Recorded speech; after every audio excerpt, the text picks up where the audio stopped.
Welcome to ASP Stuff Radio, the internet radio show where you get to listen to three Felice brothers talk about turkey inseminators and Einstein's general theory of relativity.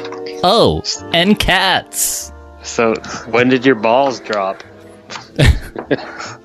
When did you get hit in the balls? I got hit really hard in the balls with a hammer by Saul. Welcome, everyone. It is November 25th, the day before Thanksgiving. I'm your host, Albert Joseph Felice III. Stephen and Paul Felice are here joining me for today's light-hearted, fluffy episode number 5. Yeah, so we're going to have a little bit more humor this time. Last week was a little bit more serious. Yeah, we were on the deep end, the dark side. The dark all side. The conspiracy talk. Yeah. The dark side of terrorism. Yeah. Well, there's no light side. It's all dark. All dark. Yep. So how is this later? Well, we're going to be talking about acrocats. We're going to talk about cats. We're going to talk about turkey. Well, there's a dark side of turkey. Yes, there is a dark side to the Thanksgiving myth. Yeah. Should we talk? That should be interesting. Should we talk about that? Yeah. I should let our listeners in Indonesia know that we have a Twitter account now, so you can follow us on Twitter. The name is ASP Stuff Radio. I have 3 followers, including Paul. I guess I need to get an account so we can. Who are the? So I can follow along. Who are the other followers? I don't know. These strangers. Are they from Indonesia? No, they're not from Indonesia. But I do have some a breakthrough in ASP Stuff Radio. We have somebody emailed us a question. Really? Yeah. Wait, is this a real person? It was written by Handoko Handyman. Handoko Handyman from Indonesia. That might be Indonesian. Yeah, I'm not sure what part of Indonesia, but I have the probably in the very middle, the middle section. Did you have a turkey question? Yeah. Okay. So here's the email. Okay. So All right. Hello, ASP. I am invited guest to Donald Trump's Thanksgiving dinner tomorrow night, and I wonder what I do if I be sitting next to him. If no napkins to wipe my mouth after eat turkey meat, should I remove his hairpiece and use it as napkin to wipe my dirty mouth? And do I put it back on Trump's head, or do I wash it first in washing machine? Thank you. Wow. Sounds like Stephen Hawking talking. Handoko, that's an interesting email. That's a good question. So I guess Handoko... It's a little broken. The English is kind of broken. That's so pretty good for Indonesia. For an Indonesian. I mean, But he's been listening to us because we've been talking a lot about Trump's wig. Toupee, yes. The hairdo from episode 2, I think. Yeah. But I'm just surprised. First of all, Hanago, how did you get invited to Donald Trump's Thanksgiving dinner? Maybe you can write us back and let us know. Yeah, we'd like to get invited. Yeah. Or he can tell us how it went. Maybe he ended up using Trump's toupee as a napkin. Yeah. I don't think Trump would mind either. You don't think he'd mind if Hanako just grabs... Well, he's got a sense of humor, you know? Yeah? And plus, Paul, I think you said is it the great back comb over or something? Yeah, it's the back to front comb over. The back to front, so then he'd actually just be using... You just have to pull it down a little bit, turn his head, angle it toward his mouth, and just wipe away. Yeah, and I think Trump's ready to let somebody actually grab his comb over just to verify it's real. So do you think Handako should clean it or wash it after wiping his mouth from all that turkey dinner? And put it right back on his head? Or just put it right back on? Yeah, dirty? I think he should put it back on. I think Trump cleans his hair pretty routinely, and he looks pretty conditioned every time you look at it, right? Yeah. Yeah, he uses Head and Shoulders for toupees. No. It's a special edition toupee version model. Give me a break. So he was invited to Thanksgiving dinner too. Yeah, Hanako is going to eat next to Trump, and so do you think Trump's going to be eating a non-GMO or organic turkey? Trump seems like he wouldn't mind indulging in GMO infested turkey meat. he wouldn't mind. This is pretty good. All right.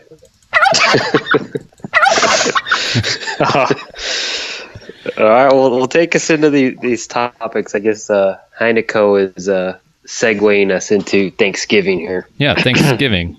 Yeah. So, who would like to lead the discussion about Thanksgiving? So, yeah, I mean, because we talked about Peter Singer and Krauss, their dialogue from last month. And I was just listening to the part where they start talking about Peter Singer's political activism and how he's, he doesn't agree with the way the food industry handles these animals. Right. And it's pretty gruesome, the things that they do. And I don't know if you have the clip, but when he's talking about the chickens and the turkeys and what they do to breed these giant, huge animals for the stores and for Thanksgiving, just so people can eat it on, tomorrow. Yeah. It's pretty disgusting. Yeah, it's pretty gross. Stephen, did you ever get to that part of the discussion with Krauss and Singer? I listened to everything. I listened even the question session. Okay, so you remember the... Yep. All right, so should I play the clip where he's talking about the turkeys or the chicken? The chicken first. Let's start with the chicken. Krauss kind of looks like a turkey, by the way. He's got a little bit of a neck gel. So let's just take some examples. One of the largest number of these animals are chickens, and people think chickens are stupid and so on. But in fact, chickens are also social beings, and they can show that they are quite aware of various things, and they can suffer in various ways. And a lot of people say to me, when I talk about being a vegetarian or a vegan, they say I don't eat red meat. Well, I think in terms of animal suffering, eating chicken is the worst thing to do, because 99.9% of the chickens produced in the United States are factory farmed. That is, they lead their lives inside vast sheds that might hold 20,000 birds. They're crowded together so that if you look at one of these sheds when they're getting ready to be killed, it's just like a carpet of white feathers. They are bred to grow extremely fast. They're killed at 6 weeks, 42 days of age. They're basically babies, but they're very large babies, and they're bred to grow so fast that quite often their legs will collapse under them. Their immature leg bones can't hold the weight. Now, there's no individual attention for these birds. You've got 20,000 birds in a shed. Nobody is going to notice that this bird can't walk, that it's just sitting on the litter. So what will happen to it? It can't get up and walk over to where the water is or where the food is. So it's going to starve to death or die of thirst. And that, because there's such a vast industry, billions of birds, we're talking about hundreds of millions of chickens in the United States that die of thirst or hunger each year. Even if they don't, there's the crowding. The air is full of ammonia. If you walk into one of these sheds, it really gets in your eyes immediately. And then they're just rounded up in the, quickest possible way because they're so cheap. And they're trucked. You might have seen the trucks, how they're crammed. They're trucked to slaughter. They're not all pre-stunned because, again, there's so much pressure on doing it so fast that some of them will miss the stunner and have their throats cut while they're fully conscious. So it's really a disgusting business, I think. And, anybody with any concern for animal suffering ought not to be supporting it. I mean, that's, yeah. Okay. All right. That's interesting. Like how Krauss sounds like Woody Allen. Yeah, he does. He's stuttering and stammering. Okay. Gotta pause. Gotta interrupt. Gotta get everybody's attention. Yeah. Let's hear what Donald Trump has to say about all that. Give me a break. Okay, so not very concerned at all for the. Give me a broken chicken leg. Yeah. So should we be concerned about billions of chickens being killed every year? Slaughtered? Nah, it's just food. It's just food? If you're concerned for animal suffering, then you probably should not eat meat or reconsidering your lifestyle, right? Just eat fish. Just eat fish. No, do fish suffer? I mean, he doesn't talk about fish, but that's besides the point. We're talking about chickens. Right. Yeah, I think that's what's interesting is most of the time you think of, oh, well, just don't eat red meat, don't eat cows and any type of beef. Yeah. And you're not supporting the cause. I'll just eat chicken. Right. But even then, that's probably worse. Yeah. Because all these chickens they stuff in those cages and that's where you're like, okay, well, maybe I'll just buy that organic chicken. The free-range chicken? The free-range chicken. But how do you know where, what does that mean? Yeah. What does free-range mean? They give them like 2 extra square feet of space? Yeah, they can move a couple of feet. So, and another thing is I kind of thought about while listening to him, so can chickens fly? Do we know if chickens can fly? No. No, chickens cannot fly. Yeah, they can flap their fly. wings, but they don't fly like a regular ordinary they can bird. Hover a little bit. They can, well, do you know why chickens can't fly? I'd have to ask NPR. NPR bird expert. Well, chicken they've expert. lost the ability to learn how to fly. Is that through domestication or evolution? Right. Well, farming, domestication. Right. Right. So okay. So they're not act like a regular bird anymore just because they've been mass produced and slaughtered like crazy, right? So they have wings, but they've been accustomed to not using them. They forgot how to use them. Right. And then he also mentioned their babies when they're slaughtered. They're 42 days old or something. Mm-hmm. How long does a chicken live?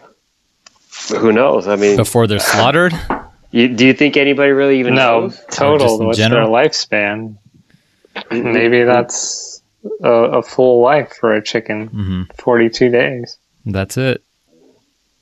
Well, they'd probably, the industry would probably make you believe that they are, but Peter Singer seems to think that they're still babies, right? Yeah. So we should reconsider eating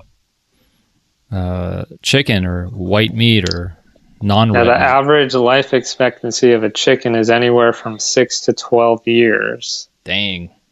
They're cutting that short. They're cut short pretty good, right? Drastically, yeah. 42 days, that's it?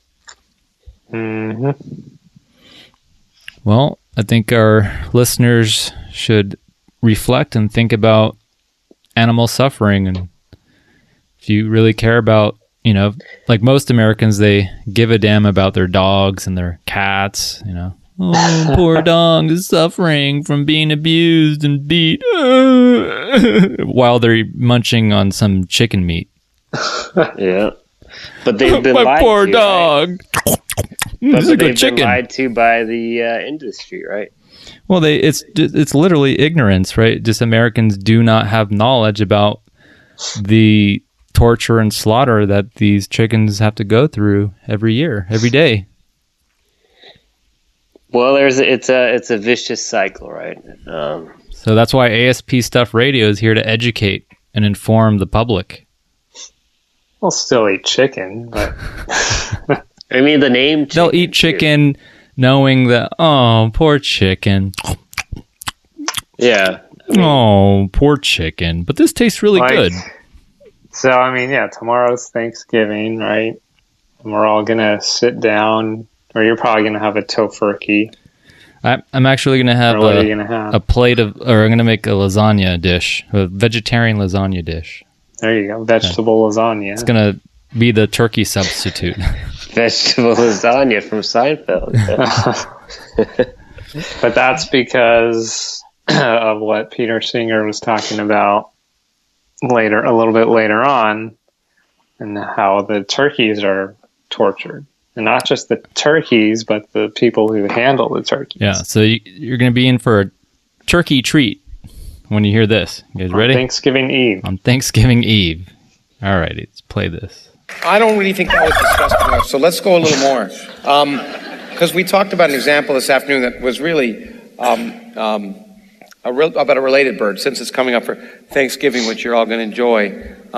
Let's talk turkey. Yeah. So turkeys are also factory farmed in large sheds in pretty similar sorts of conditions. But there's one particular peculiarity that a lot of Americans don't know about when they're thinking about their Thanksgiving turkey, and that is that the standard factory farm turkey, which again is 99% of all the turkeys sold in America, has been bred to have a breast so large that it cannot mate. The male actually just physically cannot get it into the female. So how is it that there are more turkeys of these breeds? Because there are unfortunate workers whose sole job it is all day is to masturbate male turkeys and collect the semen, and other workers whose job it is to grab the female turkeys and inject the semen into them. I have a friend and colleague, Jim Mason, with whom I wrote a book called The Ethics of What We Eat. And so that he could really speak about this experience firsthand, he applied for a job as a turkey inseminator. He lasted one day in that job. He said it was the worst, filthiest, hardest day's work he ever did.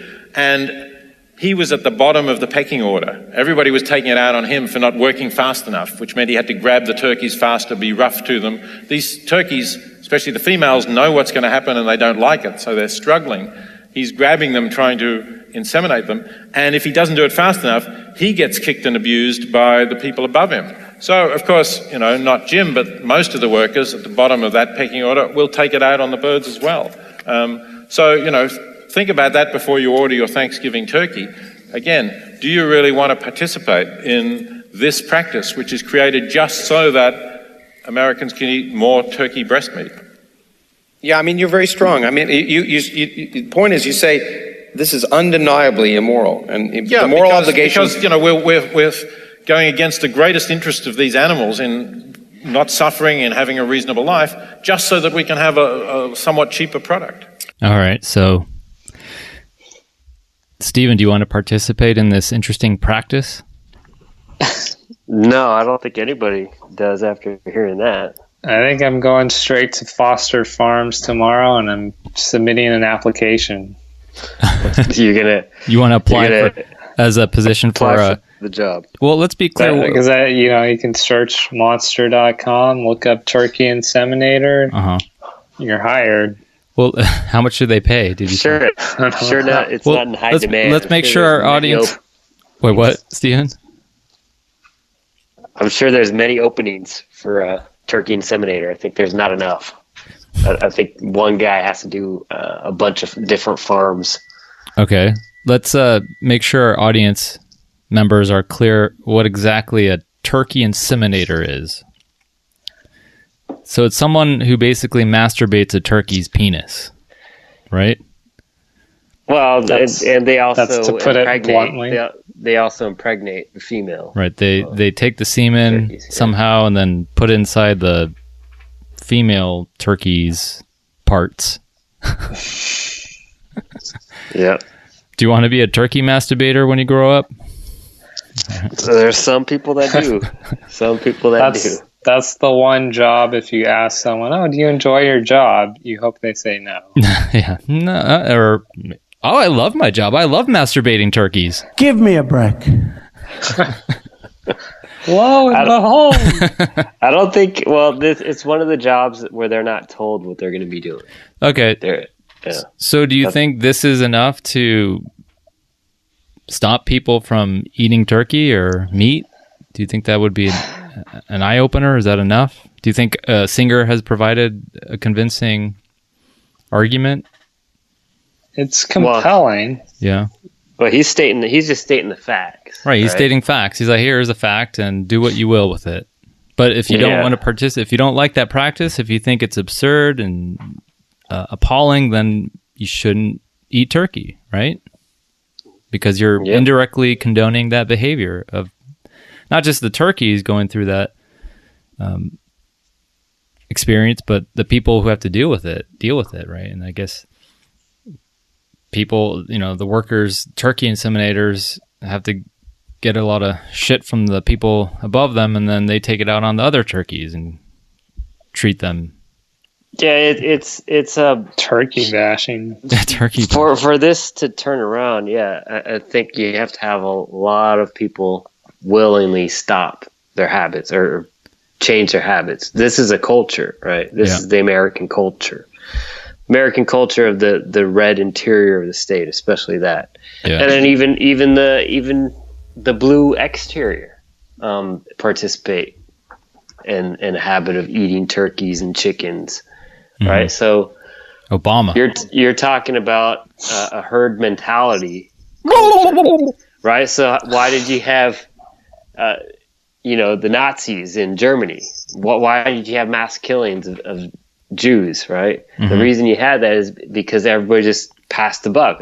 Everybody else is doing it. Mm-hmm. So to change, it has to gradual change. I don't know about that. That was a forced dictatorship there. But this is more, it's ingrained in the culture to eat meat. Yeah, that's how we're raised that way, and it's in order to change that, you have to change the entire culture. Right. That's one of the common arguments for eating meat. Well, that's how I was raised. My mother and father ate meat, and we were raised to eat meat, so therefore it's right to eat meat. But then what if you were raised to eat human beings? Does it make it moral to eat human beings? Right? Some cultures do some weird things. Like if you're raised in a culture where it's okay to stomp on puppies or babies, does it make it right to stomp on puppies and babies? Depends on what those puppies and babies did. And then certain parts of China, they eat babies. Right? It's a delicacy. Yeah. Fetuses. They eat human fetuses, right? But I don't know. Happy Thanksgiving. Happy Thanksgiving, everyone. I like the taste of human flesh, right? Therefore, it's right to eat human. Give me some more gravy. Yeah.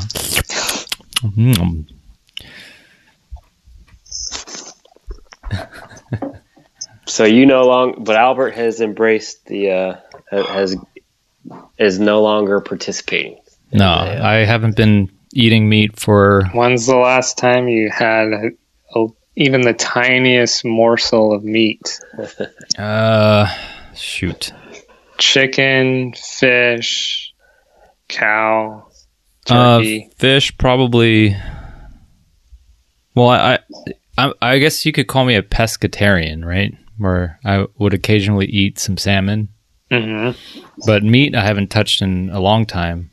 I mean, like a little sliver, right?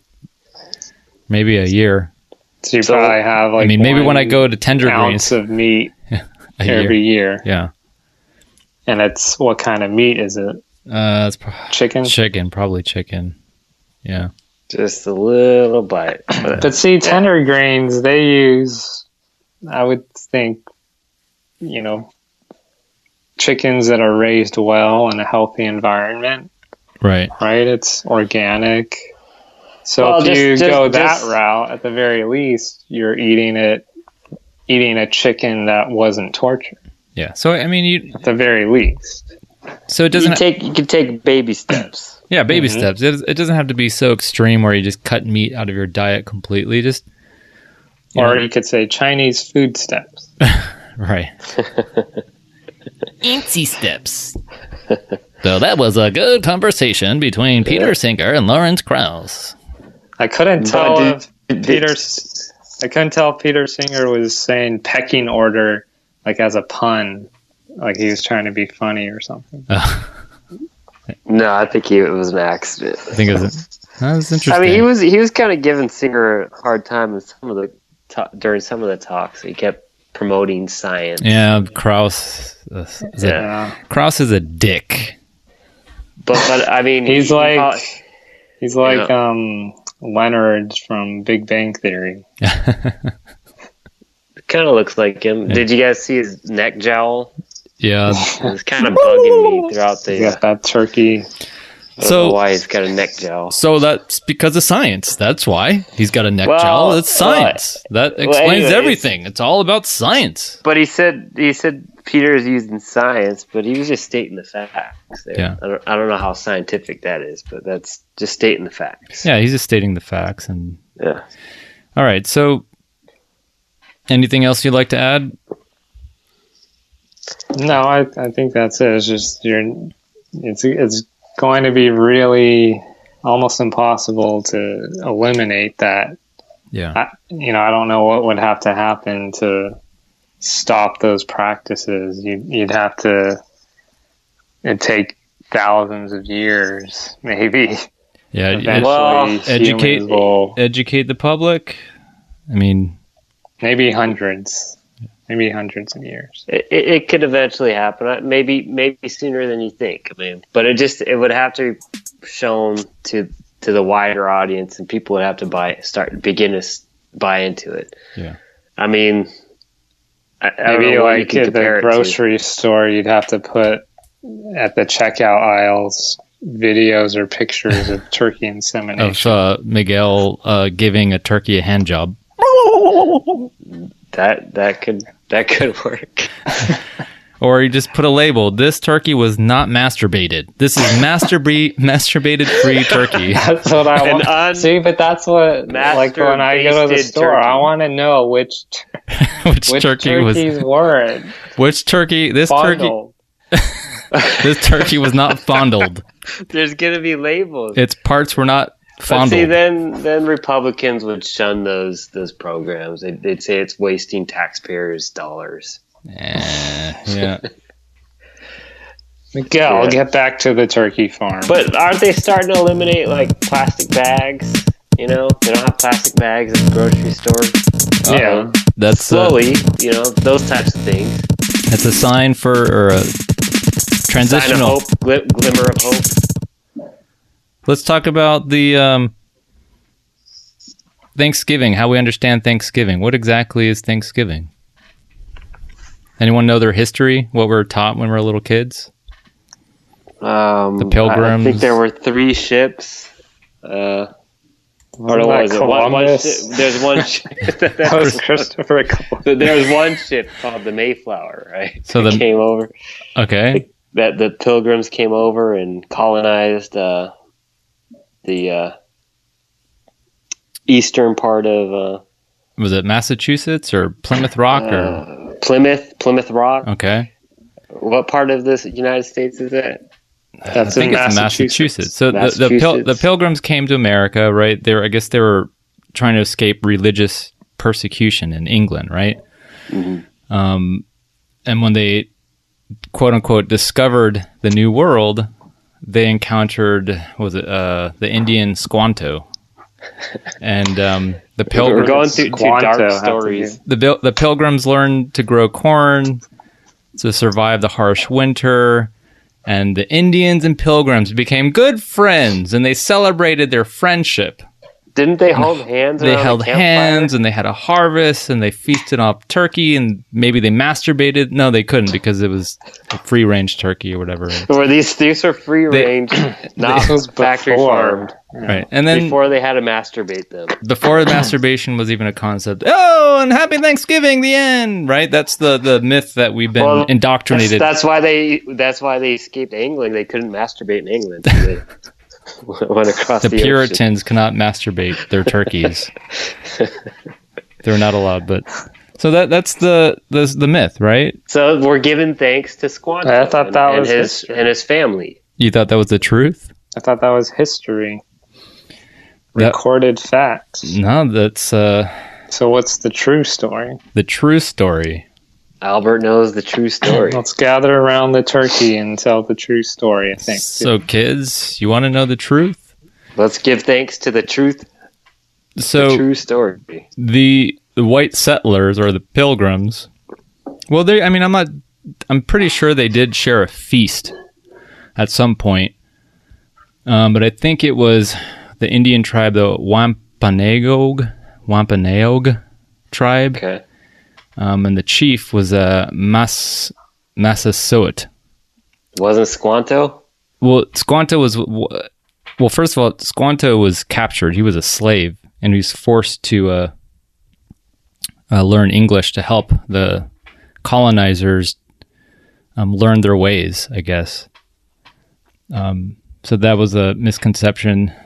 He wasn't. He was captured. He was turned into a slave. But they don't tell you that in the history books. No, that wouldn't be a good part of Thanksgiving. But to tell you that. So apparently, the chief Indian of the Indian tribe, when he died, I don't know if he was murdered, but when he died, that's when the Pilgrims decided to take over.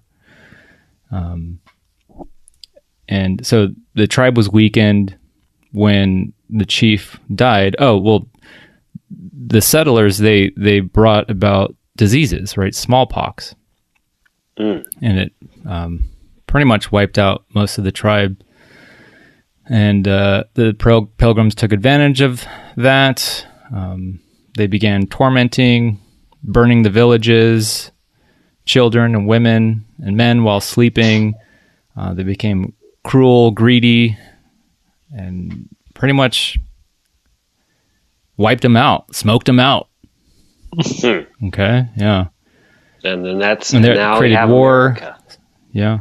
So what was the whole turkey? Why do we have a turkey? I don't know the whole turkey thing. I mean, that's what I'm saying. Maybe there was an actual turkey and they had a feast, but Maybe Massachusetts state bird is a turkey. Maybe there's just a ton of turkeys around. You know, right? Mm-hmm. I mean, they just... You guys want to hear a gross fact? This is based off an article that I posted on my Twitter account. Okay, so, quote, a day of Thanksgiving was declared, and this is when the Indian tribe was weakened and pretty much decimated. So a day of Thanksgiving was declared, and to celebrate, the Pilgrims kicked the heads of dead indigenous peoples around like soccer balls, end quote. Happy Thanksgiving! Sound like barbarians from It's the like a gladiator Mayan times. sport or something. Yeah. Oh, was it a Mayan sport? Well, maybe these Indians had some type of soccer sport, and they were doing it to mock the Indians.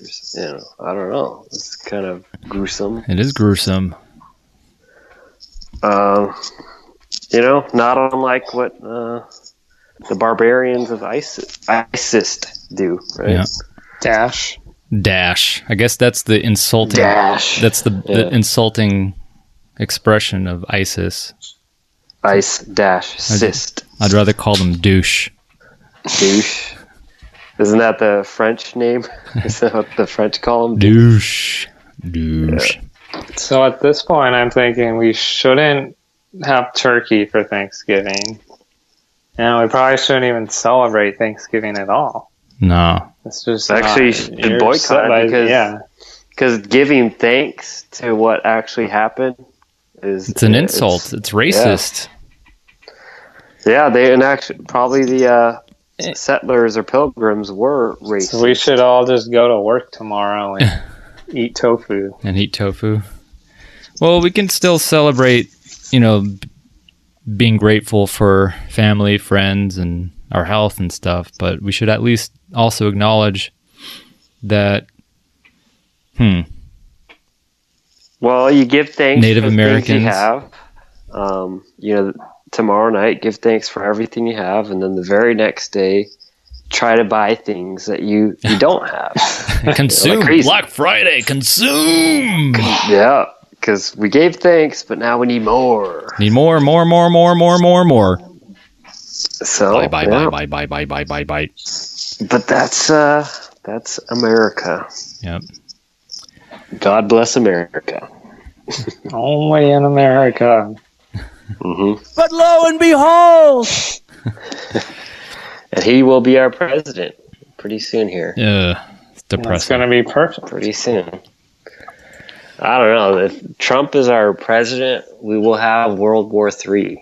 Yeah, I'll probably move to, what was it, Canada with Paul. Yeah, I was saying I'll move to Canada. Trump or Carson, one of those two nincompoops. It's definitely not going to be Carson because he's of a certain skin color. So that was not But doesn't Carson? He's not a meat eater. No, and that's even more. That's playing against him too.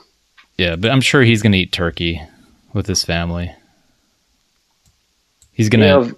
Veggie Girl makes a pretty good chicken substitute, by the way. Veggie Girl. Oh, did you hear about Ben Carson comparing Syrian refugees to rabid dogs?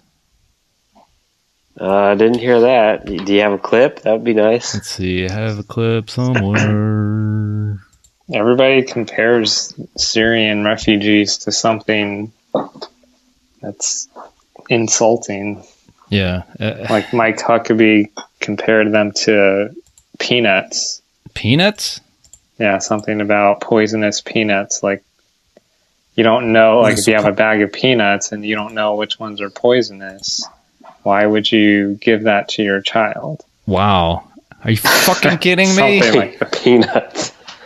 What is wrong with these people? But then they noted, this was on the Daily Show, they noticed that Mike Huckabee always talks about food. Like he's always comparing things to food. He has this obsession with everything has to be a food analogy. Is he overweight or something? He eats a lot of food? He gained weight over the past few years, yeah. Maybe so. Maybe he's thinking of eating Syrian. Yeah. It's not vegetarian foods. This is meat. So is he still popular, Carson, or is he gaining in the polls? Does anybody know? Is Carson? No, I think he's still trailing Trump. I'm not sure by how much. Well, I think he's doubled up. Trump's doubled up on everybody, I thought. He keeps saying dumb things every day. Okay, here we go. For instance, if there's a rabid dog running around your neighborhood, a rabbit? Probably not going to assume something good about that dog, and you're probably going to put your children out of the way.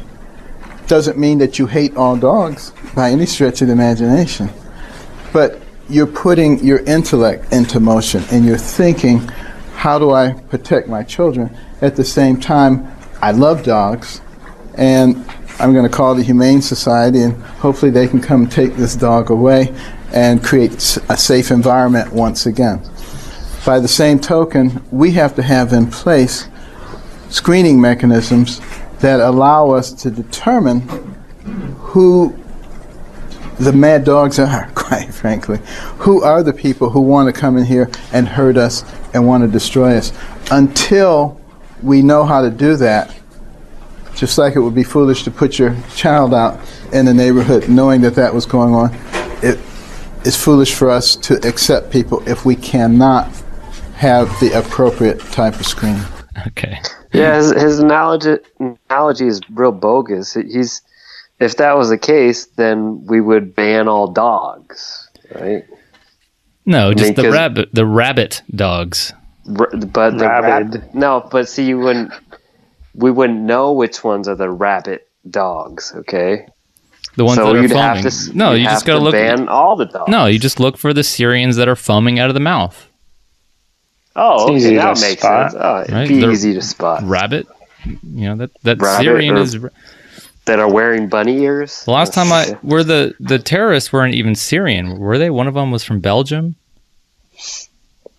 Yeah, I mean, honestly, the public doesn't listen to these people. No. You'd really honestly think that red interior of the country really listens to these crazy people? All they see is, wow, he's a black, smart surgeon that has faith in the Lord. Mm-hmm. And he lunged. He lunged. And he lunged. Give me a break. They don't listen to these cuckoo, crazy candidates. I don't know. But and again, it would be soft for us to accept someone in need, and that's if you see a dog that's stranded and running around the streets, you're not going to just take that dog into your house. You're going to call the authorities and have it taken away, and it'll be put to sleep. So why should we treat these refugees any differently? Yeah. They're stray dogs without a home. And that's the other sad part, is that the refugees are running away from the same problem that America is fearing. Terrorists. Yeah, we don't want them to bring it into our backyard. Yeah. It's not really their problem or our problem, right? It's not our problem. I mean, until it becomes our problem, that people won't see it in the same way. They're not in the same desperate situation. Mm-hmm. Until a major U.S. city is attacked, with a major surprise attack like has never happened before, we don't need to do anything. Yeah, it might happen. It might be inevitable. September 11th, that never happened. Yeah. Donald Trump is 32%, Ben Carson's 22%. It's all unchanged since October. Marco Rubio is 11%, Ted Cruz is 8%, and Jeb Bush is 6%. Damn. Since mid-October? Since the end of October. Which means I probably offended a couple students in my class when I said, please don't vote for Trump. Oh, yeah. Yeah, especially in Arizona. Yeah. But I think those poll numbers would have changed, because I heard that Trump's ratings kind of had a boost after the Paris attacks. Oh, and then he said he witnessed Arab population celebrating during 9/11. You hear about that? Yeah. I was standing out there and I was just watching the Arab population in New Jersey celebrating, having a ball when the Twin Towers collapsed. I mean, what do you have to say about that, Trump? Give me a break. Yeah. I think I emailed you the Colbert thing on that, but it was... I guess he saw it somewhere, and... That was memory. He claims he has the best memory of anybody, but yet he can't remember where he saw that. I remember hearing about people just saying that. I mean, there are a bunch of racist people out there that are already saying it. Yeah, we knew those Arabs were cheering it on. Wait, they were saying that before Trump even mentioned it? Yeah. In 2001. Uh-huh. This was according to what you've been reading about today? No, I didn't read about it. I just remember people talking about it. Do you have a good memory as Trump, though? Probably not. I don't think probably not as good as Trump, but I do remember people saying that. Oh, yeah, Arabs were celebrating that. Here, let's listen to Rubio's ad. This is a civilizational struggle between the values of freedom and liberty and radical Islamic terror. What happened in Paris could happen here. There is no middle ground. These aren't disgruntled or disempowered people. These are radical terrorists who want to kill us because we let women drive, because we let girls go to school. I'm Marco Rubio. I approve this message because there can be no arrangement or negotiation. Either they win or we do. That's a false dichotomy. Where you assume those are the only two possibilities that exist in the entire universe. What if we both win? Yeah, can't there be a middle ground? No, not for Rubio. See, I don't even think Rubio... You're either a welder or you're a philosopher. That's it. Nothing else. This is all propaganda. These guys don't believe this stuff. They just feed people. Right, they're just trying to get votes. Yeah.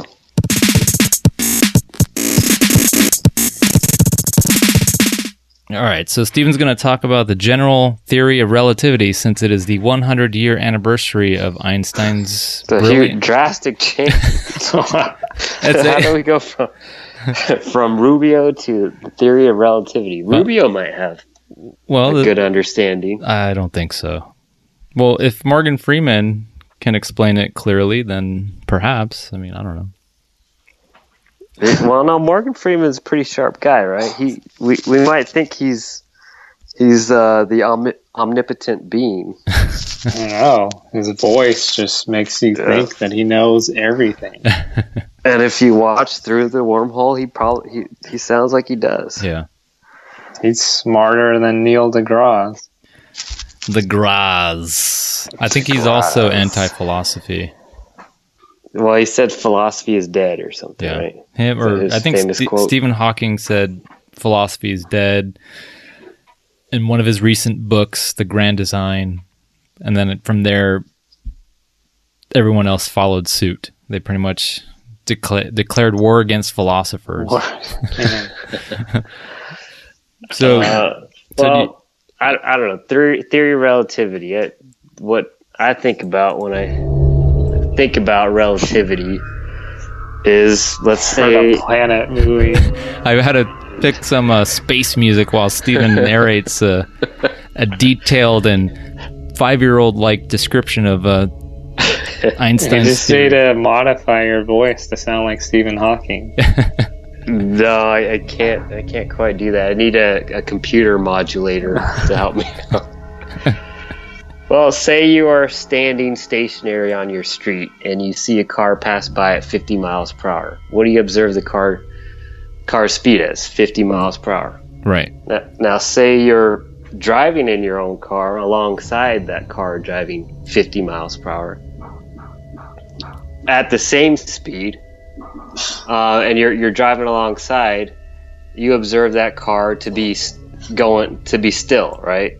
Okay. You guys are at the same speed, driving along, whereas the observer, 50 miles per hour, the person driving right the same speed, the other car is 0 miles per hour. Mm-hmm. Now, so it's all relative. Depends where you're standing at, right? Okay. So you're in the car, you're driving 50 miles per hour, you're outside, the car is going 50. Now, the speed of light is the fastest known speed in the universe. You can't go faster than the speed of light. So, say you're able to, you would never be able to add speed to that speed of light, even if you're going at the speed of light, and then you were tack on. You could never get faster than that. So it's all relative. Everything is relative to the speed of light. That's kind of in a nutshell. Okay. So why can't anything go faster than the speed of light? Well, the light is made up of particles called photon. They're weightless particles. And if you were to achieve a mass of 0, then you could go the speed of light. But since everything has a mass, everything has a weight, you can never quite get to that universal speed of light. So if I become a immaterial substance like a soul or a mind, then I might be able to travel alongside with these photons, that's speed of light. Yes, you could, yeah. Because I wouldn't have a body. To achieve a spiritual state. Right. If I were to think and reflect and have an out-of-body experience, I could travel as fast as the speed of light. Yeah. So you could eventually get there, yeah. So that's the special theory of relativity, right? Yeah. I think that was published in 1905, and then Einstein developed his general theory of relativity, and that has to do with he didn't treat space and time as absolute things, right? Or he says that gravity isn't a force. Is that correct? Yeah, sounds familiar. Or space-time is one entity. We should treat it as time as a fourth dimension. Yeah, well... You're not thinking fourth dimensionally. Doc Brown! Yeah, because you have 3 dimensions, length, width, and depth, which are all spatial dimensions, and you have time, which is on its own. Give me a break. Uh-huh. So, but yeah, you could have space-time, and that through some rigorous study, you could prove that space and time were the same, and that's how you have wormholes. You could warp yourself from one part of the universe to the next part of the universe without even having to travel there. And is that how black holes form? There's like a rip in space-time because of an infinite body of mass? Yes, exactly. Yes. That's pretty smart of you. Where'd you find that out? Yeah, you're just a philosopher. Donald Trump educated me. He knows a lot about space-time, the bend or the curvature of gravity, right? Gravity. So you imagine space-time as a flat rubber space or band or something, right? Yeah. And then if you think about it, is it possible to have infinite stuff in one single spot? It's an oxymoron, right? It doesn't make sense. So that's when the laws of physics break down. So you can have weird things happen, like travel through a wormhole, right? From one spot of the universe to another spot, without actually having to travel there, right? So you're just jam packing all this mass, all this matter into one spot. Something weird is going to happen, right? How does it all go to that one spot, though? And why? What caused that? Because of gravity. So gravity, Sauber was mentioning. Einstein doesn't think of gravity as a force, but it helps to think of it as a force. So every object has a gravitational or has an attraction to each other. So the larger the mass of that particle or that object, the more attractive it's going to be towards other objects. So more and more objects go to this one space that has this increasing magnitude of mass. So as you increase mass, you increase, or as you increase matter, you increase the mass. Right. And that creates the bend. That creates that bend, right? Yeah. So Einstein was able to show that space and time are in fact linked together and are in fact one of the same, so to speak. And I think I don't remember, I think 1919 that some scientist proved his theory correct during a solar eclipse when he saw the reflection of a star. The light emitted from a star bend a little when it was towards the sun. I don't know. Yeah. That's very observant of him. Yeah. Well, he uses probably an instrument like a telescope to see that happen. But yeah, I watched Interstellar again over the weekend. It kind of gets into the theory of relativity and how as you travel closer to the speed of light, you age much slower. Right? But in the movie, when he finally returns back to his daughter, he's actually younger than his daughter. Yeah. At the end of the movie. Yeah, because he's been traveling. Oh, you haven't seen it yet? No, I did. I need to watch it again. Yeah, it's a pretty good movie. If you understand it, if you can follow along, it's a good movie. And if you're traveling close to speed of light, you age slower. If you're closer to massive objects that have high mass, then you also tend to age slower as well, like a black hole. So in the movie, for every hour that he was next to that black hole, it was like 7 years back on Earth. But yeah, it's interesting. You should. I could give you guys episodes recommendations of Through the Wormhole. All right. How the universe works, and you should. Maybe clips of Interstellar series. No, I don't have the entire series, but I've watched most of them. And Krauss is on there. Is he? Krauss is on a lot. Well, he's not on Through the Wormhole. He's on parts of Through the Wormhole, but he's in a lot of How the Universe Works, and that's another good series if you want to learn about. If you guys are interested, Krauss is hosting another ASU Origins project. It's Who's his guest? bunch of science dudes. No, so his buddies. His buddies, yeah, science buddies. But they're going to be celebrating and talking about turkey meat. No, they're going to talk about the general relativity theory of Einstein's legacy. It should be interesting. Kip, the guy that helped write the script of Interstellar, or he checked the script of Christopher Nolan's. He checked it for accuracy. Kip Thorne's going to be there. Astrophysicist. Yeah.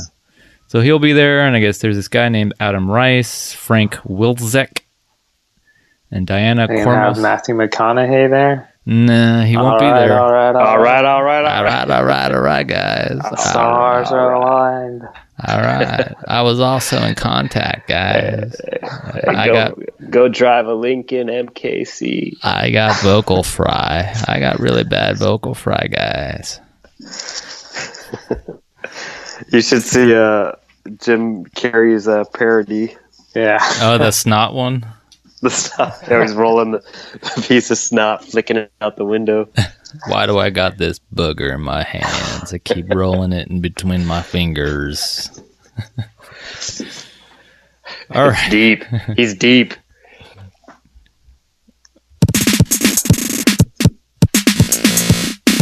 All right, so do you want to end with a game? We should end with a game, but I got no game. I have a game, a Thanksgiving game. Ah, nice. Perfect. Paul saved my butt. My turkey butt. Yep. So, my non-meat turkey butt. It's essentially we have to answer the question, what are you more thankful for? Okay. So it's kind of, it's a twist of Would You Rather, something like that? Right. All right. That's good. Here's one. What are you more thankful for? Trump's toupee or Jeb's wet noodle? Who wants to answer? You want to take it? I'll start there. Okay. Yeah. I think more thankful for Jeb's wet noodle. And the reason I think... Yes, and why? The reason we should be more thankful for that wet noodle of Jeb's is because... Takes some time to boil those noodles. You know, you got to wait maybe 10 minutes. if you put a pot, fill it with water, put the noodles in. They start out hard, right? Right. They do start out hard, but eventually 10 minutes later you got wet noodles. But with Trump's toupee, you know, it is what it is, and it could fall on the floor, fly away in an instant. Like a fart in the wind. Like a fart in the wind. And it's better to contemplate, you know, while the noodles are boiling than to just lose your toupee. Like in an instant. Like, whoosh. Yep. But you have that wet noodle in your hand. You can wrap it around your finger, mush it. Yeah. Feel it. Be comfortable with it. So we're talking about Jeb? Jeb. Jeb. The Incredible Jeb. I'm gonna eat my nails. So, okay. Albert, I have one for you. All right. What are you more thankful for? The First Amendment or the Second Amendment? Now, remember, the First Amendment is the right to free speech, and the Second Amendment essentially is the right to bear arms. So Albert's got a serious. Man, you got to give me the thinking one. I should have stuck with the hair and noodle. You didn't speak up. You were a wet noodle. So, well, I don't have any arms except my two appendages here with my fingers. But don't you want... You want bare arms. Bare arms. arms. I have bare arms. No, you don't. They're tan. You got puny wet noodle arms. No, I got bare tan bare noodles. Brown arms. Bare noodle arms. I don't own a gun, so I don't know what it would be like. Right, I don't know how to be thankful for something I don't have, so I would have to say free speech. I'm thankful for being able to say that Donald Trump is a douche. Douche. Should have a douche sound. Thankful for not being Syrian and having your speech restricted. Yeah. I'm free. But at the same time, you live in Arizona and everybody there carries a gun. Yeah, and they could shoot me and Yeah, kill look me out. because I look like Abode. So maybe- because of your free speech, what you say, you might be shot at. That's a good one. So maybe I should be thankful for being able to get a gun and protect myself, put it in my pocket and take it with me wherever I go. When I go teach, if someone calls me a terrorist, I could shoot them before they shoot me. It's a tough. You should ask your class to answer that question. Free speech or bear arms, like nuclear weapons, right? Mm-hmm. Because that could range from the pocket nuclear guns weapon. are fine, but not nuclear weapons. That's one of the park rules in Arizona. Yeah, that's it's right. It's okay to have There's a guns, sign but at the park. no bombs. Yeah. Yeah, they encourage you to slaughter fish and bear arms and bring a gun to the park in Arizona. Just as long as it's not a bomb. But, like a stink bomb or something. Yeah. Without free speech, we couldn't do ASP Stuff Radio and make fun of ISIS. Or ice dash douche. That's okay. Yeah. And turkey masturbating. We can't make fun of politicians. I think a lot of people would have problems with their speech. Yeah. Yeah, now that we just gave a whole new meaning to baste your turkey. Baste your turkey with some turkey semen. Master baster. Master baser. Spread that turkey jizz all over the turkey. Oh, man. Mommy, I don't like ASP Stuff Radio. They're talking about kicking Indian heads and masturbating turkeys. This was supposed to be the fun episode. Yeah. If this is fun, then what's not? Yeah. All right. So, Paul, do you have a question for yourself? Can't ask himself a question. Yeah, I can. I mean, I can ask you guys another question if you want. All right, sure. Okay. What are you more thankful for? The Giants' 2012 championship or the 2014 championship? No, that's a trick question. Wait, so 2012. Can't be thankful for one more than the other. Gotta answer the question.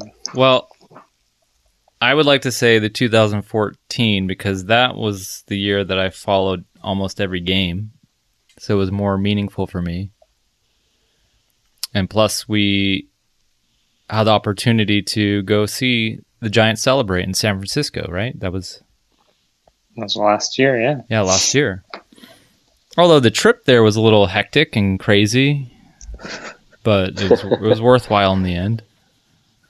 Yeah. And they had Michael Morse. And Michael Morse, of course. The Force was with us. Morse. But how easily you forget 2012 because I would say, and baseball is a team sport, but I think 2012 was more of a team win because Bumgarner pretty much just took over 2014 playoffs. I mean, without him, none of this happens, right? In 2012, they had to come back from in the 5-game series down 2 games, won 3 in a row in Cincinnati, and then in against the Cardinals, they were down 3-1. Won the rest of the games, won 7 elimination games straight. Yeah. So you're going with the more team effort rather than just the Bumgarner dominance. Yeah. I'd go with that one. I don't know. I kind of enjoyed watching Bum dominate. It is enjoyable. He shut them all out. Blow snot rockets all over the Royals. Although it was close in that last to get that last out. Yeah, it was easily been a different story. Completely different. I think he blew extra snot rockets when that ball got past Blanco. Oh man, that was so stressful. Extra slippery. Yeah, I think he did that on purpose, just to keep us on the edge of our seats. Add the drama. Yep. So I was thankful for 2014, and Steven's thankful for 2012. And I'm thankful for 2010. 2010? Even though that wasn't in the question. Yeah. Yeah, but we wouldn't have had any of it if it wasn't for 2010. So do you think they're going to win 2016? Is that what every Giants fan is expecting? Just book it. So. Yeah, book it. Yeah. You should already buy your plane tickets for October to San Francisco. Yep.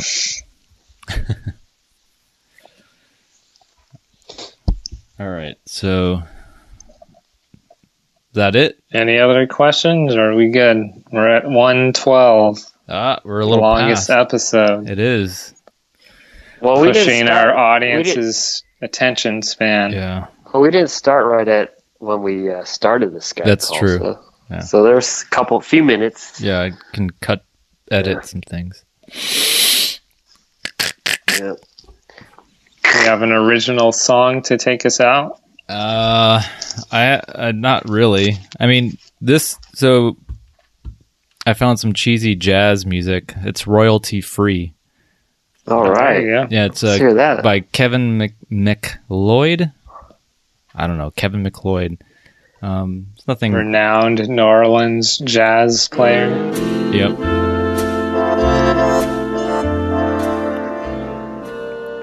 All right, signing off. Yeah, we're gonna sign off. I hope everyone enjoys their masturbated turkey. Don't we need like a signature sign off though? I mean, yeah. We need a signature sig-knife sign off. Signal off. Like a signature outro song. Well, doesn't have to be outro. Just and that's it for this week, or something like that. Nah, we're gonna be different. Stuff Radio is about randomness. Okay. And that's the news today. Oh, like that. Okay, you want something to do like that? Like right? a catchy sign off. Right. Verbiage. I thought you were talking about music. Yeah, verbiage. Yes. All right, so let's think of one right now. And here's to you, America. And here's to you, turkey inseminators. He lunged. He lunged. He lunged. Give me a break. I guess what? Give me a break. Give me a break. All right, guys, and give me a break. And give me a turkey masturbator.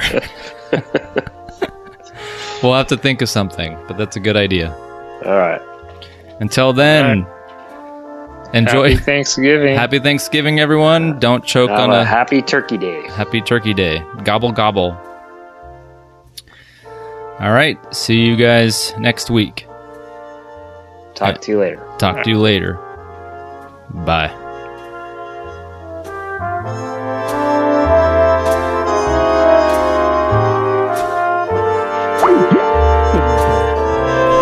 Probably not going to assume something good about that dog, and you're probably going to put your children out of the way. Doesn't mean that you hate all dogs by any stretch of the imagination, but you're putting your intellect into motion and you're thinking, how do I protect my children? At the same time, I love dogs, and I'm going to call the Humane Society, and hopefully they can come take this dog away and create a safe environment once again. By the same token, we have to have in place screening mechanisms that allow us to determine who the mad dogs are, quite frankly. The internet radio show where we... Ugh. What was that? You gotta start over there. Turn on your NPR voice.